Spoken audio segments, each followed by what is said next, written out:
video भर्खर भयो है आफ्नै बारीमा फलेको 800 रुपैयाँको स्याउ रे साथी कस्तो छ त टेस्ट गरिहेरौँ है साथीहरु नुन लागेछ कि छैन अलि त नि त हामीले पनि बनाऊँ न त आफ्नै बारीमा फलेको प्योर रातो रातो स्याउ तपाईहरुले देशको जुनसुकै विश्वभर जहाँ कुनै जुनसुकै कुनाबाट हेरिरहनु भएको छ भने पनि मिठो छ धेरै पर्दैन प्रति केजी 400 रुपैयाँ केजी मात्र पर्दछ आफ्नै बारीको रातो रातो स्याउहरू खाएर हेर्नुस् त ठाउँ हेर्नुस् के हो बाहिरको त्यो भ्यू हेर्दै कडा त्यो भ्यू हेर्दै अनि यता आफ्नै लोकल बारीको स्याउ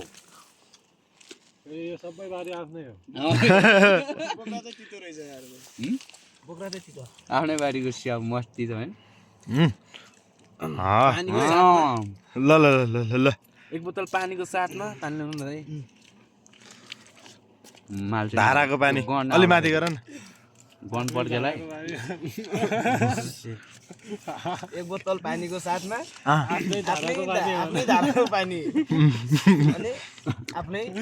बारीको स्याउ आफ्नै छिमेकीको पसलबाट किनेर ल्याएको स्याउ सङ्गत मेरो त दिन यसरी बितिरहेको तपाईँको दिन कसरी बितिरहेछ कमेन्ट गरेर भन्न नबिर्सनु होला यो ठाउँको नाम चाहिँ के अरे सर